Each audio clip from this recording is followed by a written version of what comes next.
So after 3 days here at Porto del Etna, we are finally back on our journey towards Licata.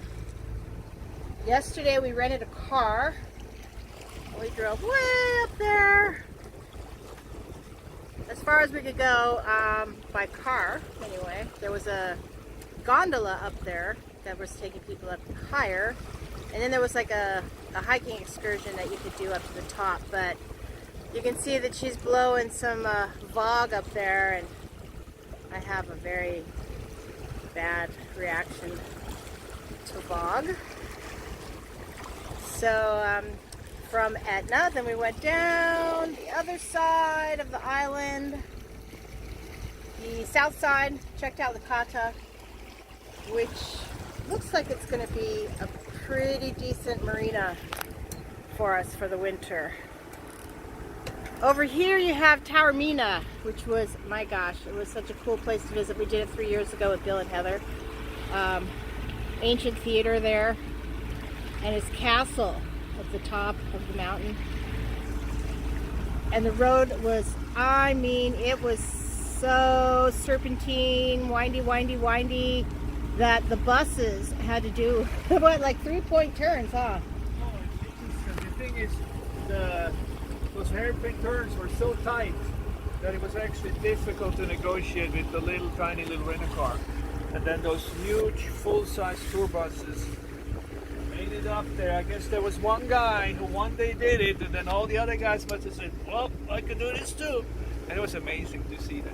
And actually, when we were up there 3 years ago, we were driving around in that car, and Heather looked out the window and saw these two people on bicycles, and she's like, oh my gosh, I know these guys.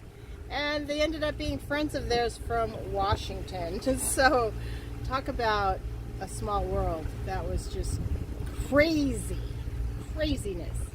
to see two friends from United States on this itty bitty little road in the middle of Sicily. So here we are, coming half around the world to live on a volcanic island for a while. We drove up there yesterday and it looked just like very similar to Mauna Loa and Mauna Kea. And it's a good thing that Etna is fairly active. So it's a good thing that we're going to be at least 100 miles away from it in our marina. We're not really fancy too much to be in this marina here because that's right underneath the volcano. No, I'd have my VOG attacks, which I don't like at all. So anyway, tonight we're going to try and make Augusta, right? Yeah. Augusta. That sounds promising. So that's about 30 miles. So yeah. Keep us in your prayers, everybody. Thank you so much for all your prayers, our prayer warriors. You have kept us safe. You've kept the weather wonderful for us. We did hole up here for 3 nights, and it was comfortable and nice, and a nice little break. Yeah, everybody seems to be really nice in Sicily, and happy to be here. So happy. All right, stay tuned. We love you all. Aloha.